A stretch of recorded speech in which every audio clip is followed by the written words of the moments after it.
And we are live. Welcome, agents. My name is Leonardo Lorenzoni, Leo Lorenzoni for some.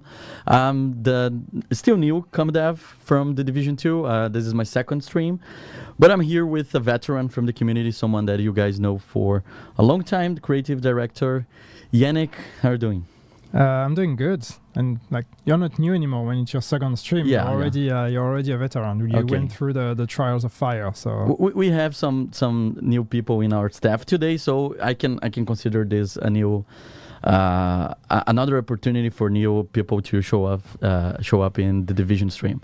So today we have a Q&A session with you all.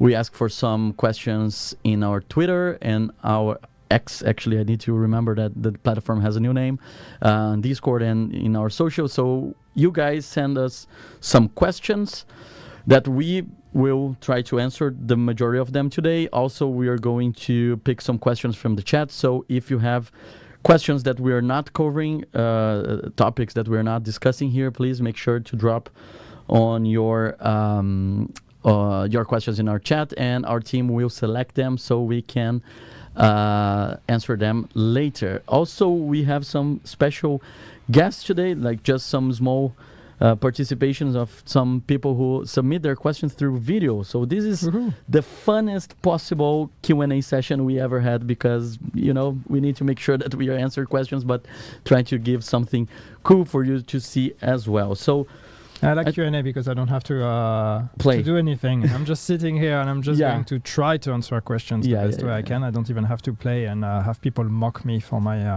my bad gameplay. I noticed that.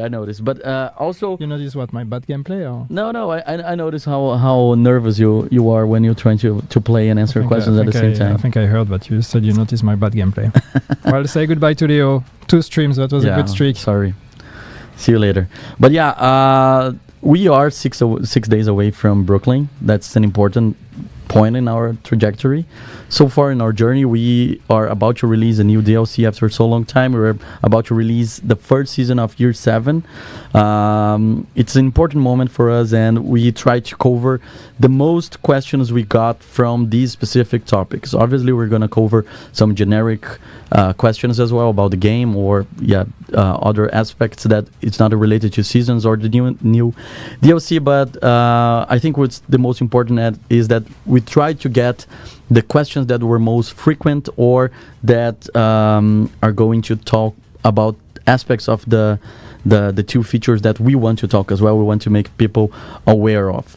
So I think the first one, it's one of the most asked in our socials, is when will pre-orders for the DLC begin? That's a tricky one, because I know that you're the creative director. You're not responsible for publishing, so I don't sell it. I make it.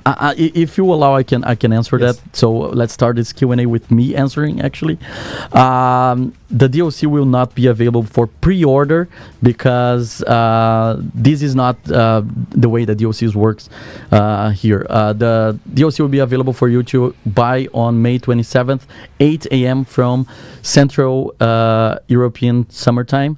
And if you want to wish list it, you can do this through UB Store. So just making sure that you're not missing anything. We didn't forget to make it available for pre-order. Everybody's going to get access to the DLC at the same time, May 27th, next week.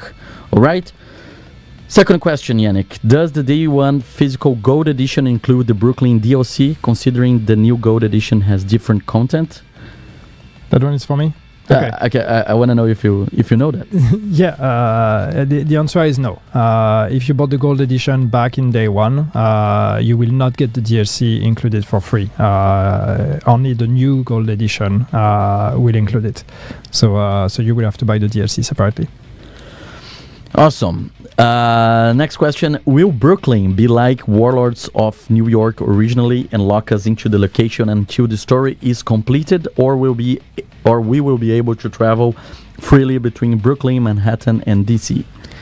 No, you will be able to travel freely. We are not going to lock you into the campaign. You can go to Brooklyn, you can do a couple missions, then you can go back to DC or Manhattan, do your thing, play the season, then go back to Brooklyn, keep going. Your progression in the campaign is going to be saved. And the reason why we're not doing that is we don't need to. We did it with Warlords of New York because that was a level 30 to 40 progression, and so we had to make sure that you stayed within that progression because the rest of the game wouldn't have been able to handle that. But we don't need that with Brooklyn because it's all level 40 anyway. So you're free to. You don't have to do it in one go. You're free to move as much as you want. Perfect. So now we're going to talk more about the story of this DLC. I would like to ask you to not spoil it for me because I haven't played Brooklyn yet, Okay. and I guess the majority, if not all, of our audience tonight has not as well. So I think I mastered the right progression for Division 2 because since I joined Massive, I've been playing on my free time, and now I'm reaching to the end of the main campaign. So I think going to Brooklyn like next week is gonna be like perfect mesh into this. Are you level 40 yet? No, I'm not. I'm level 26 maybe, so I have this weekend to finish, and let's see. 14 levels in 1 weekend. I'm sure somebody can carry you if you want. Yeah, for sure. I guess my wife is gonna be super happy with me grinding all of those levels. All right, so let's talk about some of the story aspects. But the first question we got is actually from a player. It's from Hunter451. And that's the video he recorded, so let's see what he prepared for us. Hello, Division Team. Hunter451 here with this lovely backdrop of Utah behind me. My question for the team is, with the theme of sometimes you have to go back to the beginning in order to see how far you've come, can Division 1 veterans expect subtle nods to their old characters, or maybe even some story that perhaps was cut from the original game? Thank you. All right. Nice. Beautiful landscape. backdrop there. Yeah. Utah. Okay. With the watch. Do you have a good answer for that? Because Brooklyn is the place from the beginning of Division 1, so the story must be at least, I wouldn't say connected, but like people will recognize things, right?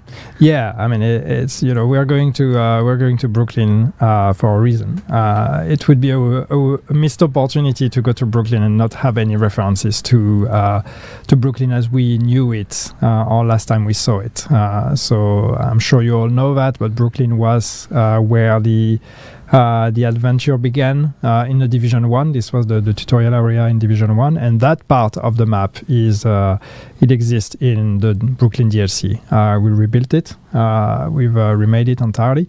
But it's still, there's a lot of references, there's a lot of Easter eggs, there's a lot of connections with the map as it was. Actually, the very street, the very spot where you created your character in Division 1 exists in the Brooklyn DLC. The room where some of you had to queue to actually activate your agent to get access to the laptop, that room exists. So there's a lot of references. Some of them we're going to guide you to, others that are just for you to find out.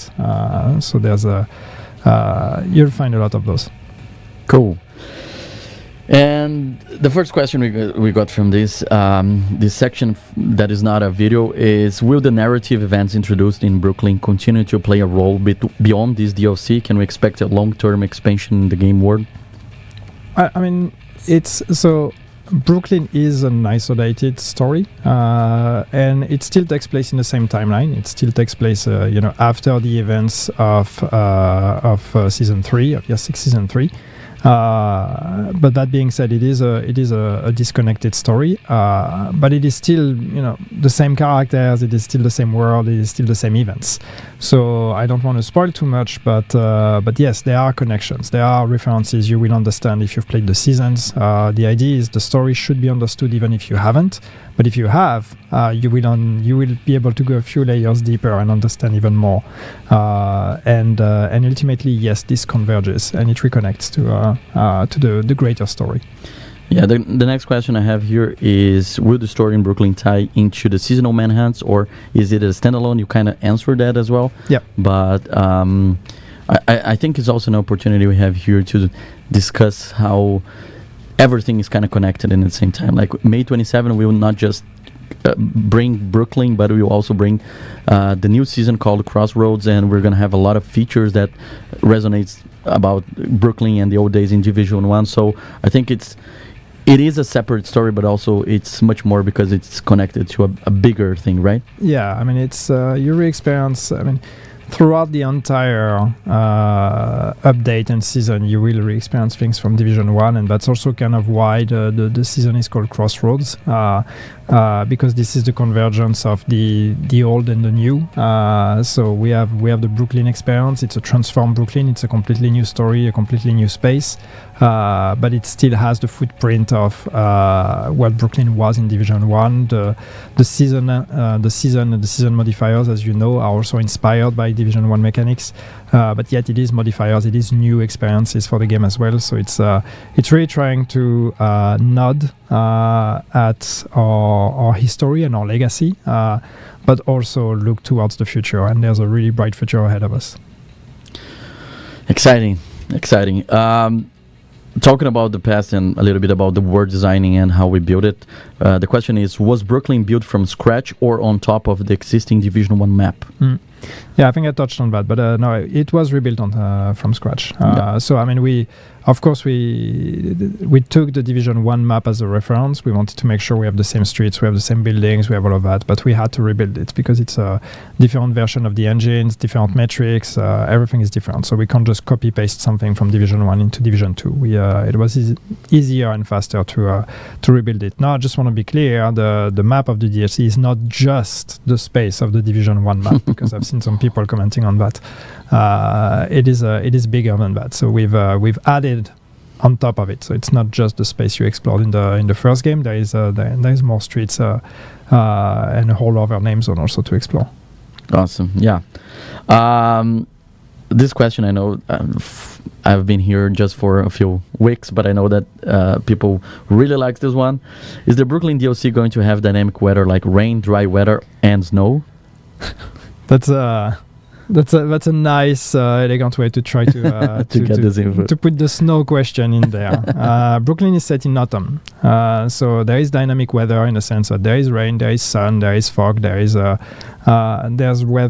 presets that you know and are used to. There are some that we've tweaked and adjusted or brought to the game to align with the autumn setting. But it is autumn; it's not winter, so there will not be snow.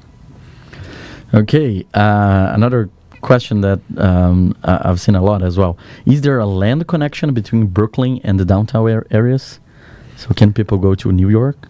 No, you can't. You cannot directly travel between Brooklyn and New York. You will have to fast travel for that. Okay.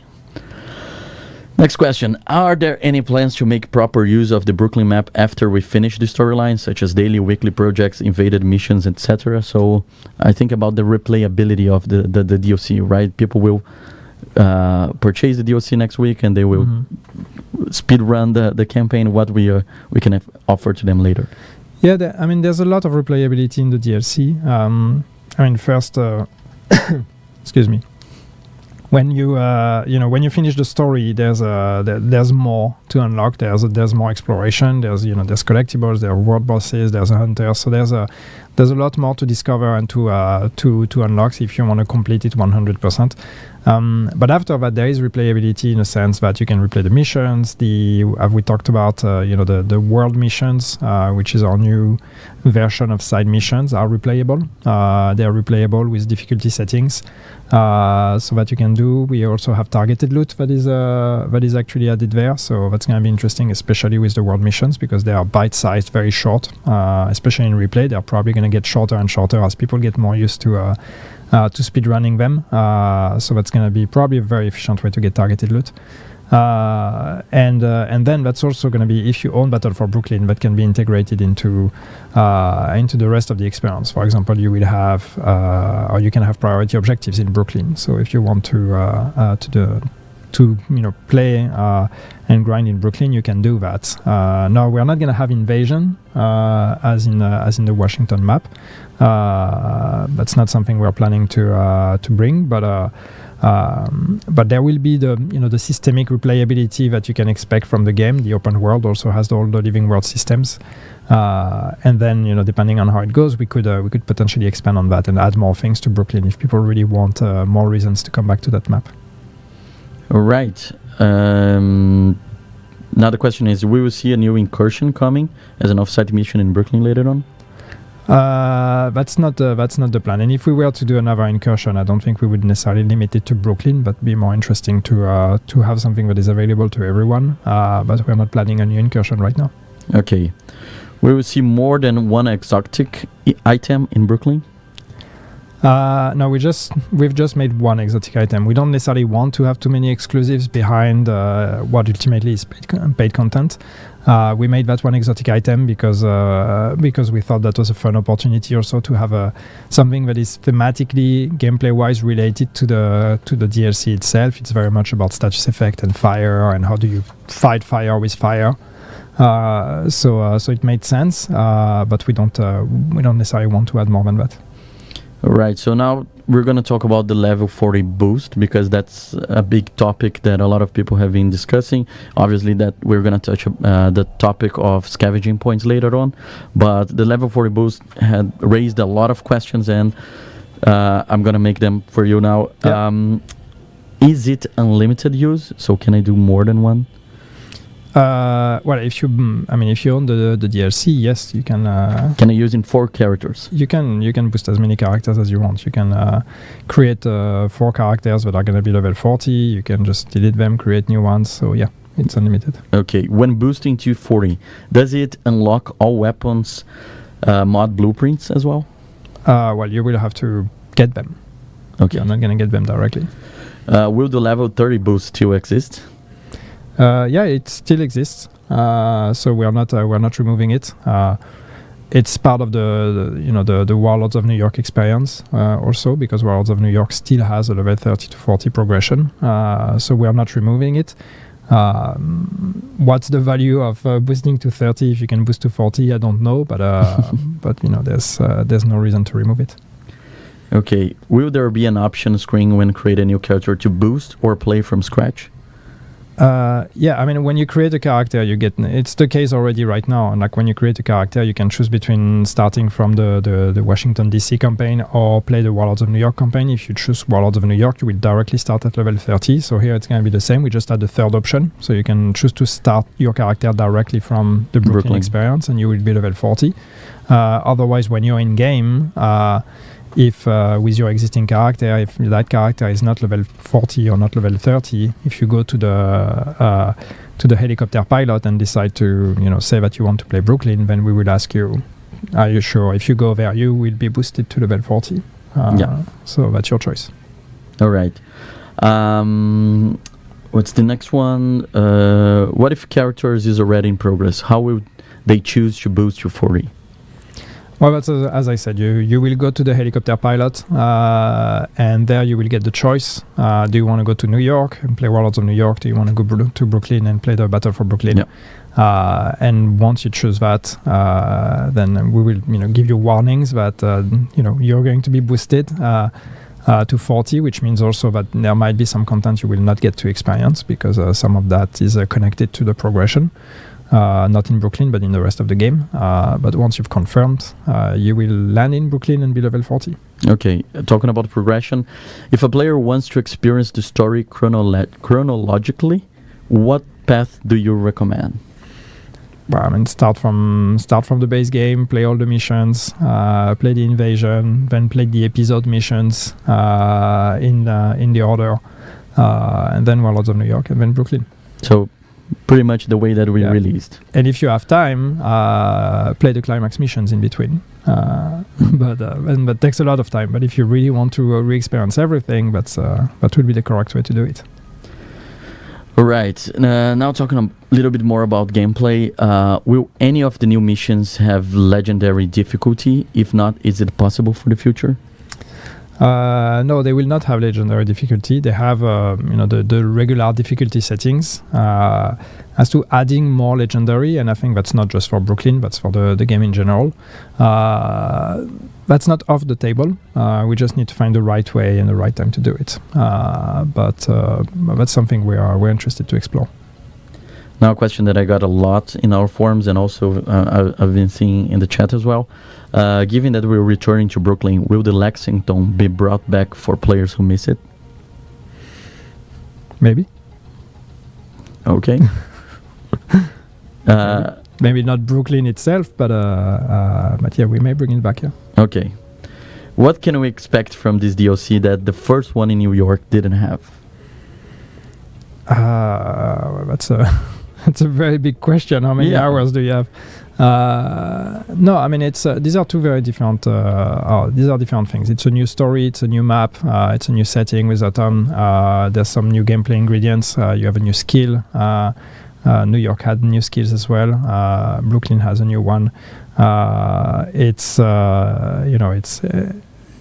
more of the same in a way, but everything is fresh and everything is rebuilt. So that's what we have. Then we have a few new ingredients. As I said, the replayable world missions. That's a completely new thing that we didn't have. So until now, when you did side missions, you did them once and that was it. Now you will get to replay them. We also have ingredients on control points, for example, that unlock with the control point alert level. That's a new gameplay tweak that didn't exist. The corrosion mechanic of the cleaners with the purple flame is also something new. So there's a few new ingredients that exist here that are going to be completely new to the game. All right. The final one about Brooklyn that we got is: are there surprises in the DLC you haven't talked about yet that you want players to figure out? Yes.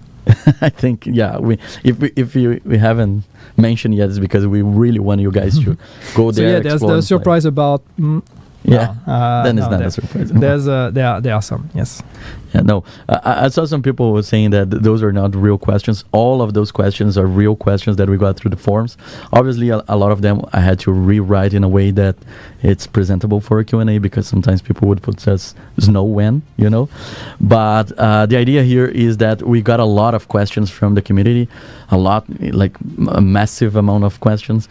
And we not only picked the most frequent, but also some of them that we thought we could have a good opportunity here to discuss. And we also will see now another special participation, another new phase here.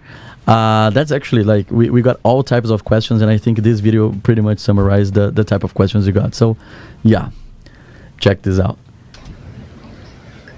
Will there be cats, and can we pet them? Yeah, that's it. So we got from Isabel, our dear friend from our community. So I think people are always thinking about the wildlife in the division, and the question is, will there be cats in Brooklyn? Well, my question is, why not the real cat in the arms? And you coward. Yes, we have cats as wildlife. That's not new. We've had cats already. They are pretty rare. They are pretty good at hiding. They exist. We also have a couple cats that exist in the settlement, in the bridge, that have been placed there. So you will have to find them. No, you cannot pet them. Okay. All right. So now let's talk about year 7. Again, if you have more Brooklyn questions, you can ask in the chat, and then we go through some questions of the chat in the end of this Q&A session. The first question about the seasonal content is: are there plans to make seasons more dynamic by introducing rotating events, unique challenge, or limited time modes? Very, very general question, but I think we're not only going to a new season, but we're going to also a new year. So what can we expect for this? Yeah, so I mean, we haven't talked much about year 7 yet. We've given some initial thoughts, but yeah, we want to keep evolving the season model and the season formula. We want to keep building on Seasons 2.0 and all the good things that it brought, and improve the things that still need to be improved. And part of that is, yes, in terms of of promise and of fantasy. We want to push the season from season to season. So we want to have something that is a bit stronger, that is a bit more appealing, that is a bit more cohesive. So taking all the different ingredients of the season and try to align them behind a specific fantasy. And that also means bringing new experiences. So not just modifiers, but also potentially new gameplay experiences. So these are all things that we would like to do, and we are trying to move towards. So we just need to structure ourselves and make sure we can deliver on that. But overall, yes, the intention is to have more original experiences with each season. The next question is pretty much related. I think you covered the majority of the answer. Do you see future seasons, offering gameplay features beyond modifiers like experimental modes that could become permanent, similar to Countdown? I think you touched a lot in this, but yeah. Experimental modes is... Yeah, I mean, we want to try things. I think the great thing with seasons is they are starting to shape up now with the modifiers already, but more things that we're going to do in year 7 is we're going to be trying and experimenting with gameplay experiences, as I said earlier. So if something really sticks, if something is really popular and people like it, we could consider leaving it in the game or bringing it back at a later date in a different version. So people will find that seasons are going to be much more, disruptive one after the other in this year compared to what we've done until now. It's not just a fresh coat of paint. It's really we want a different proposition with each season. Okay. Another question about year 7. Will there be any new raids? Will there be any new raids in year 7? We haven't talked about raids. We don't have plans to bring a new raid just yet. Okay. Will apparel events finally return next season? Finally return on the anticipation of apparel events. We are looking at it. We're considering it. If they come back, it's going to be a different proposition. We want something that's, the gameplay part of it needs to be more interesting. I think what was cool with apparel events was just having this collection event where there's a lot of things to acquire and you get to play what you want and get extra rewards. So we want to keep the essence of that, but we need to find a better gameplay proposition. So it's not just grind and get keys for a chance to get a pair of boots. So we need to find the right formula, but yes, we are looking at bringing something that would be akin to what apparel events used to be. Okay, in the Year 7 showcase, you mentioned a new wrapper for open world activities. Can you elaborate on that? This is actually a real question. I didn't edit this question. It was written just like that. Yeah, so well, how much can I elaborate on that without spoiling too much? No, what we want is we want to try to make the open world a bit more interesting. We want to make it a bit more dynamic and reacting to what you do, and really turn the open world into an activity that you can farm, that you can do, and not just about edit convoys or these kind of things, but actually have something that is a bit more meaningful and a bit more meaty added on top of that is more akin to missions or things like that in terms of how much content we're talking about. So yes, it's a new proposition. That's a new. I'm not gonna say it's not really a game mode. It's a new feature that's gonna be added to the pool of endgame things that you can do. But it's really about it should reconnect to what you're used to do when you play the game. But it's just gonna make the open world pack a bit more of a punch. Okay, I really don't wanna go more in that because I'm feeling that you're almost spoiling them. Will a similar Brooklyn activation cache be returning in the upcoming season pass? Well, stretch goals. Yeah, because that's stretch goals. That was the yes. I mean, the idea is yes, we will bring back stretch goals every season. Not immediately. We want to kind of keep it the way we've done this time. So that means that towards the end of the season, we will enable stretch goals and allow people to get them. Now, what will be in the caches? Like every season, the stretch goals will have different rewards. So what you've seen this season doesn't necessarily mean that this is going to be the rule moving forward. We are still going to have to calibrate a bit and see what are the right things we want to do. But yes, they will come back. Okay.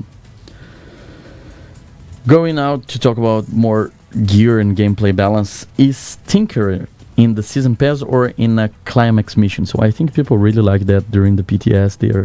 They're eager to know when they will be able to play with. So season pass or climax mission? It is climax mission. Climax mission. So you need to wait till the end. You have to wait a bit. Yeah. Will all existing blueprints, exotic and non-exotic, be farmable in the open world and no longer locked behind modes like Descent? I mean, most blueprints are farmable. There are some that we're still missing, and we're adding them. We actually had discussions about adding all the old ones that are still missing. So this is moving forward. And I think the exception is the named blueprints, and those are on Descent right now. We have to see where. We also like to have predictable sources for some of the stuff, so not everything is just added to one big pool, and then your chance of getting that one thing you want is diluted by a million different possibilities. So we have to see, but right now we're not planning on expanding on that, but that could come eventually if needed. With the new measured assembly gear set, assembly gear set destroy grenades too, like Final Measure did in Division 1? No, it doesn't. Okay. So it's skilled proxies, but not grenades. In the Division 2, there are some very low-used exotic weapons, exotic armor, gear sets, and special effects. Are you planning on reworking their effects to encourage more diverse builds? Yes, I think it's always a balance between bringing new things and reworking things. We've done a pass some time ago now, and we've reworked a bunch of items. There are still some items that we have in our radar that we want to revisit and that we want to work on. And then on top of that, yes, when there is an opportunity, we want to look at the underperforming items, the ones that people have but do not use because they're just not meta or not even interesting, because it doesn't have to be meta, but it needs to at least create opportunities for people to try things. So when something is underperforming and we can see that, we have data to see that. This usually creates a very clear candidate for revisiting. So it's just a matter of being able to spend the time on doing that. But yes, we would like to do that more.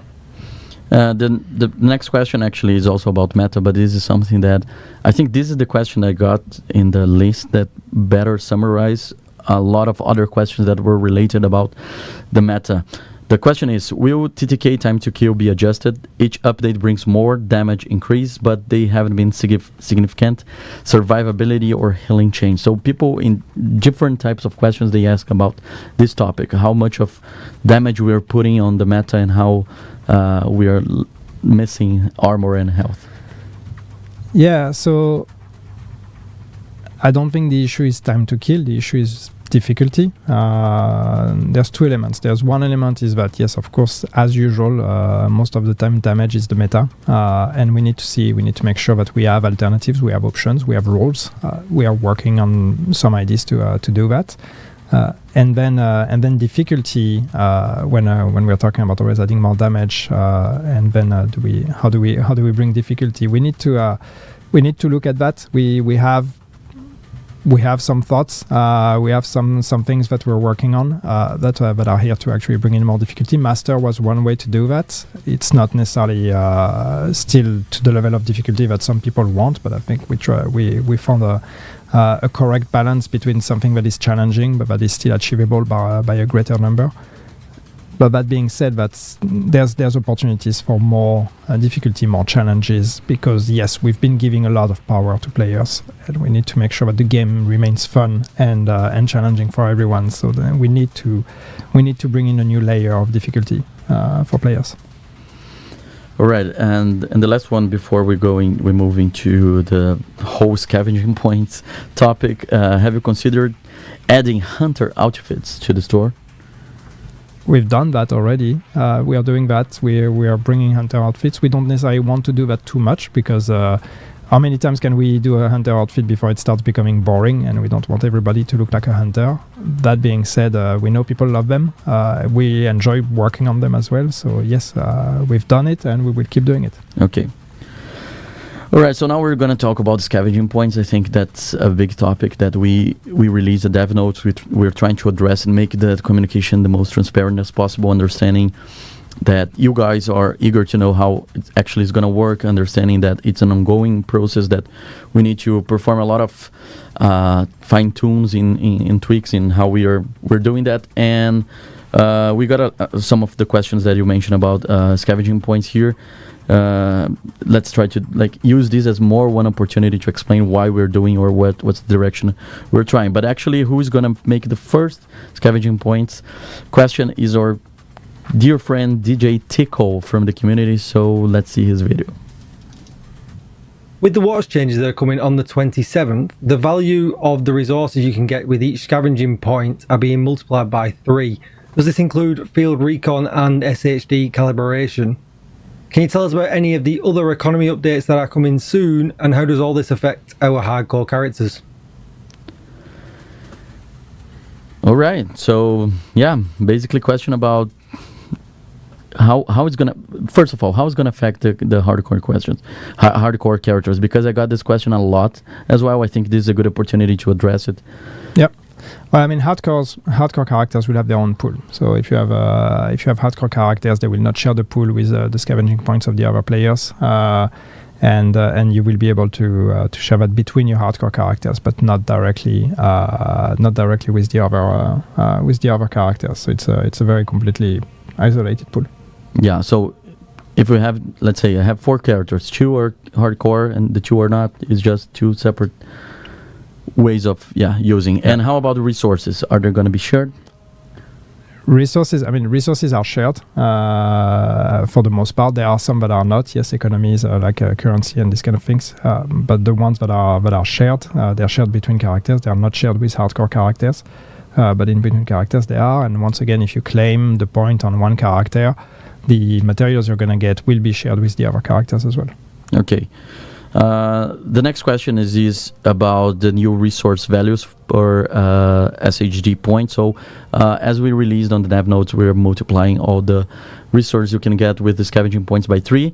A lot of people asked if, that would be just for this or for that, like specific questions about the resources. For this reason, we created a table that can summarize pretty much everything that we're going to do. So you can see the gray column is from this current season. So the numbers that are actually right now in the game, and the orange one is the numbers that will be from May 27th and forward. So we are basically multiplying everything by 3, including field recon data, SHD calibration, printing filament, all the special resources that some people asked about it. Do you want to make any comment about that? Like, we're multiplying by 3 right now. Like, we mentioned in the dev notes, this is not necessarily the final solution, right? No, I mean that's one step. I think a lot of that is also about just the time and the grind it takes to spend those points, especially when it comes to expertise. So that's something we need to look at. But at least that's one step in that direction. Just making sure that each point you spend, since now you can only spend it once, that point needs to be more rewarding. That just makes sense. So that's what you see here. It's just a straight out times 3 multiplier we're applying to everything.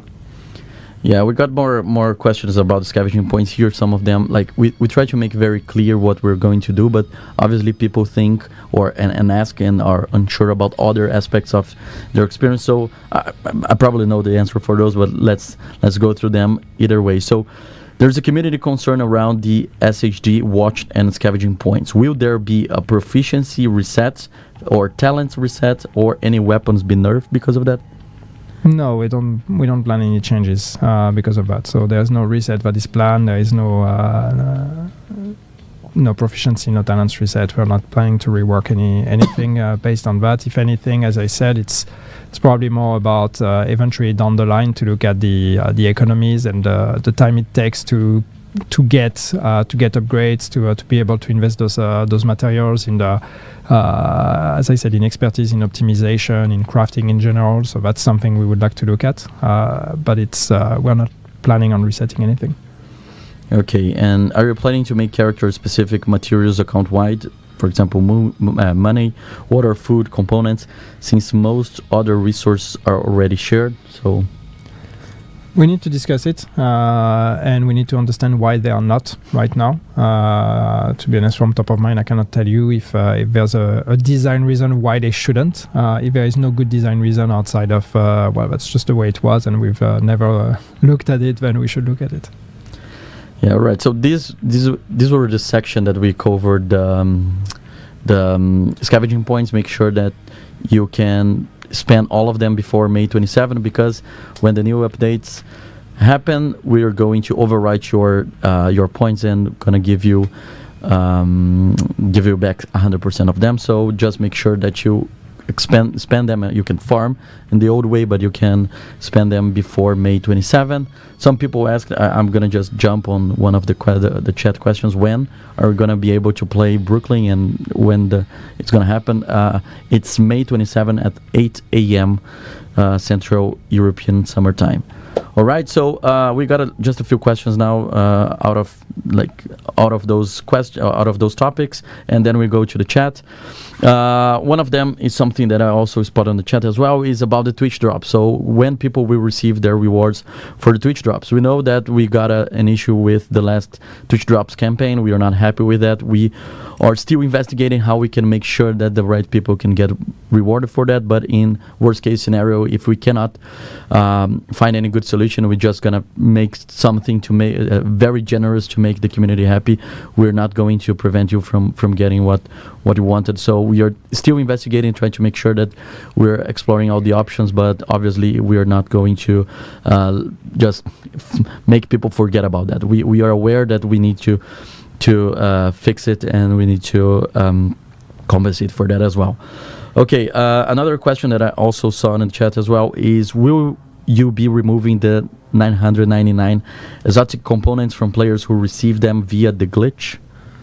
No, we're not planning to. Oh, right. We're not planning to. And as to the next question, which I will also just read directly, if players will be banned for exploiting the glitch, no, that one is on us. So we don't plan to punish the players for it. And finally, what tools are being used to reduce the number of cheating players? Many reports seems to lead to no results. This is something that obviously, like, there's always a discussion. It's normal for live games about cheating. I think it's this question is an opportunity for us to talk about what our anti-cheat efforts and what we're doing and how things work from here. Do you want to elaborate a little bit about that? Well, it's going to be the same reply as usual, and I know it's never satisfying for everyone, but I cannot give you the details of the tools we use because for obvious reasons, the more we pull the curtain, the more we make it easy for people to retro engineer and deconstruct our cheat protection and bypass it.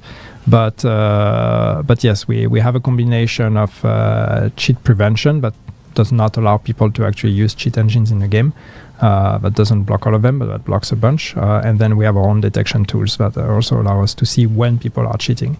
And with that, then we're able to detect. Reports help. That doesn't mean that when you report someone, even if they're obviously cheating in front of you, that doesn't mean we're going to be able to necessarily take actions, because there's a bunch of stuff that needs to happen behind the scenes then that can lead to actually that player getting banned. So I know it doesn't always sound fair, and it is not always fair, because yes, sometimes you will see people that are cheating and we're not banning them. I hope you can trust that this is not because we don't care or because that player is a friend of ours or whatever. It's just that there's probably a bunch of reasons why that player has not been banned yet. It could also be that it can take some time. Okay, actually, I was planning to add more stuff, but I think you cover everything that I was about to say. So I think that's the section that we got the pre-made questions from the community. We asked them to submit their questions. Some of them submit their videos, and this is the first section of the stream. Now we're going to go through some of the chat questions as well. And again, like we're going to talk about the DLC, about the new season and other stuff. So the first one is, once Brooklyn drops, will projects and priority objectives include Brooklyn going forward? Yes, priority objectives will. Projects, there will be some projects that are including Brooklyn. What we want is we want to make sure we are not forcing you to go into Brooklyn, especially if you don't own it. So it will always be an option. It will be an option if you own it. But yes, priority objectives will include Brooklyn. So you may roll a Brooklyn priority objective, and then you choose to do it or not. Another one about Brooklyn. Do we get 50 stash space with Brooklyn DLC? Yes, you do. Yeah, I know that people love stash space. Okay. Any way new cleaner fire can be added to old cleaner missions and control points? I think they're talking about the purple flame. The right? purple flame. Right now, the plan is to keep the purple flame isolated to Brooklyn. So it's an extra component. It's an extra gameplay mechanic that we're adding to the DLC itself. It's not immediately going to be added to the rest of the game. Could we reuse it in the future and bring it on occasion or for special events in the rest of the game? Why not? We could consider that, but it's not going to be just flat added to all the fire effects in the game or all the cleaner fire. That's not the plan. All right. Will there be any more SHG XP level events in the next season? Yes. Of course. Yes. Okay. People asking about new incursion. I think kind of touched on that, but I already said we don't have plans for a new incursion. Any plans to update PvP? So this is for the PvP community. Hello, I see you, PvP community. I've seen you in chat already. Yeah. We haven't announced anything. We have some thoughts here and there, but we haven't announced anything on PvP specifically yet, and I have nothing to announce just now. Okay. Is there a chance to get turmoil knee pads again? Maybe. Sam, I don't have anything concrete, but obviously for items that are popular like that and that people want to see coming back, we're always on the lookout for opportunities to bring them back. So I'm sure we will find ways to make them available again in the future. Okay, another one about, I think, will there be a cap on expertise at some point? Yeah, we're considering it. I don't know what I'm supposed to say that, but I will anyway. We have to see. We have to think of expertise in general. That's a system that probably needs a bit of a pass. But yes, adding a cap is something we're considering. Yes. All right. I think that's all the questions we got from chat that our staff team selected for us. We can go a little bit more through the chat. Will Brooklyn have a new stronghold? Not a stronghold. You have main missions. Some of them are longer than others. So there could be. I think the last one is a bit longer than the other one. So technically, maybe it could be a stronghold, but it's still called the main mission. Is Brooklyn map bigger or smaller in size compared to Warlords? No, it is smaller. I see comments on the cap as well. I've seen people talking about expertise in PvP and having to remove expertise in PvP. I think there's a whole discussion to be had on PvP and the normalization of stats in PvP. Obviously, expertise can be a huge difference maker. So yes, it is an issue. I don't know that removing it, kind of. Blindly is necessarily the solution, but it is something we are aware of, and we're trying to find solutions or think of solutions.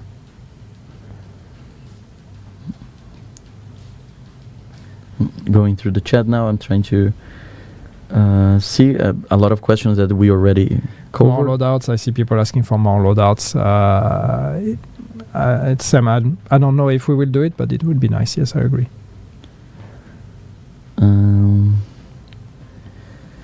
Some people asking for a trailer for season 7. We're not going to show any trailer today. This is just a Q&A session. But what we're going to have, it's a new stream before the new update, before Brooklyn and the new season. This stream will be much more fun with cool stuff to be shown, and I won't be here. And I want to be here, so it's going to be another ComDev. But yeah, it's going to be fun. I'm looking forward for it as well. So I got the questions, and the other ComDev that will be introduced will come up with the nice stuff, the fun stuff. Open all, yeah, I've seen that a lot in chat. People asking for an option to open all boxes at once, or all the caches. So that can be for the apparel caches, or also all the caches you have in your inventory. Yeah, that's also would be nice. It's I think I know we've had discussions in the past about it with the team, and there's a lot of edge cases. So. It's something that is not as trivial as it may sound, because there's a lot of scenarios where if we don't handle that right, you could potentially lose the items when you open the caches. So we would need to be very careful with that. But I agree. It's on the list of things I would like us to do it at some point. When the DLC is available for purchase, May 27th. Will we ever see leaks again? Not in the form that they had, but I think there was something fun with leaks. We need to kind of look at them and see in what form we could bring back a similar experience.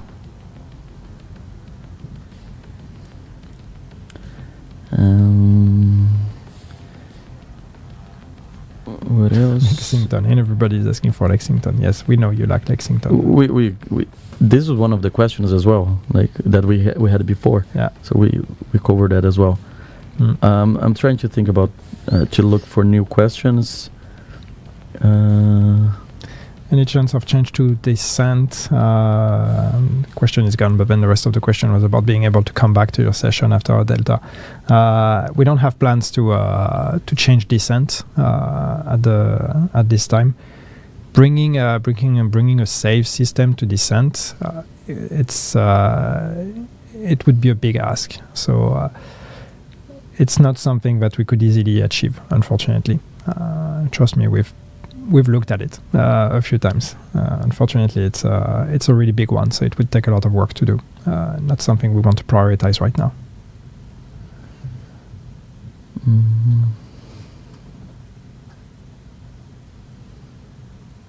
Chat is going a bit crazy, so sorry, it's too a bit hard to it's a bit hard to catch the questions here. I'm a little bit dizzy with it. Raise the percentage of rogue spawns in the open world. I don't know, maybe. But then if we make them too common, it becomes boring as well. We also need to make rogues more interesting in terms of what you get from fighting rogues. We'll get some of the Chinese exclusives. Well, that's a case-by-case basis. We like to look at what's been done there and find inspiration from what they've done. And if we see things that are interesting, we can potentially reuse it. So we might see more of that in the future. But there's a lot of things that we don't necessarily want to bring. Expertise and optimization cost reduced. We kind of covered that as well. Yeah, I mean, first we are going to give you more materials. Then we'll maybe look at the costs further down the line.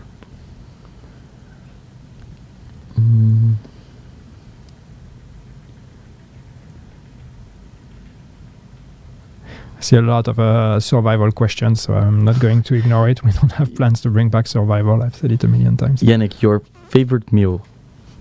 It's a personal question. I spot in the middle of them. My favorite meal. I'm a person of very simple taste, so I like a good pizza or just a good sandwich. I'm not fancy. Simple man. All right, we have 2 more minutes for the stream, so let's see what else we can get. When can we get the missing Twitch drop? So as I mentioned before, we're investigating how we can fix the previous Twitch drops issue we had with the last campaign. We are investigating if we can make it right, and if we cannot, we're just gonna be generous with the community and make sure that people get what they want. In this case, what else we have here? Yannick Hunter Boss. No, you don't need a Hunter Boss. There's a Yannick in the game already. It's tough enough. Any chance of bringing back some Division 1 apparel into Division 2? I don't know. What would you like to see? Is there any plan to increase the player's inventory space and cache space? inventory, no. We are increasing stash space, but the inventory of the character, no. We don't have plans to expand that. You get 150 items already. That's already a lot. I know not enough for a lot of people, but still, I don't know that adding more space would necessarily help you with inventory management.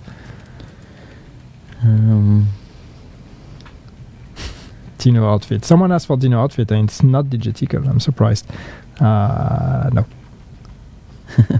he submitted the question, and I removed from the list. So now, yeah. I think we have. Yeah, we're almost there. Any plans to shave Yannick? No, you don't want to see that. Oh, Poupon. The answer to your question, Poupon, is no. A lot of repeated. I see a lot of questions for the open all cache option. So obviously that's an important one. Something we really need to look at. All right, let's see if I can get a final one now. Are the DLC main missions replayable? Yes, they are. What's the price of the DLC for Brazil? Honestly, I have no idea. I need to check out that information now. I'm living in Sweden, so I don't know. My store is in Swedish. Any plans to add new specializations in the future? No, not right now. And I know that the question that I've seen already in chat is people still asking for the spec revamp that we announced a long time ago. And the position hasn't changed on that one. It's still on ice. We still want to revisit specs at some point, but there's a lot of things we would like to do with the game, and we need to pick which ones we want to prioritize. And spec revamp is not the priority right now. Okay, I'm gonna pick one of the questions that actually was the first one we answered. When pre-order, again, the DLC is not gonna be available for pre-order, only for wishlist. So if you go to Ubi store, you can wishlist it. Otherwise, you can buy the new DLC May 27th, 8 a.m. Central European summertime. So with this, we finalize our stream. Thank you so much, Yannick, for your knowledge and your answers. Thank you, George, for helping us with the technical aspect today. It was George's first stream, so we are very proud of George. And obviously, yeah, it was a roller coaster, but everything was just fine. He's trying to stay focused. He's super trying focused. to not fuck up the the end ending of the stream. Yeah. Maybe too soon. I really appreciate everyone who submitted their questions and their videos. We got a lot of questions. Those questions are also very helpful for us to understand what topics we need to address more often, or what answers we need to deliver to the community. So if your question didn't make to the stream, it's not a problem at all. We're gonna go through them.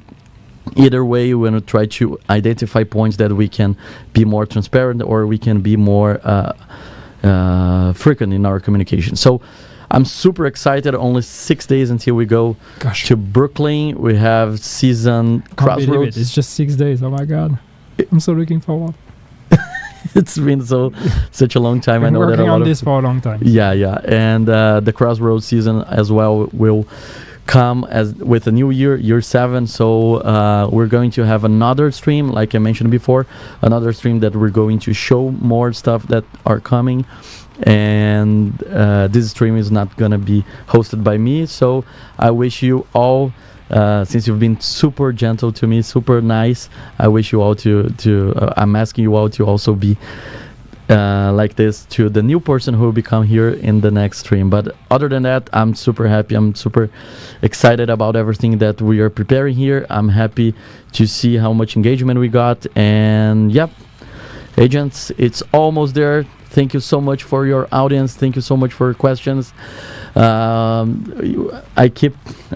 keep an eye on everything that you mentioned during this stream as well. So you're not going to be forgotten. Okay. Again, thank you so much. May 27 is almost there. See you next time, and bye-bye. Thank you.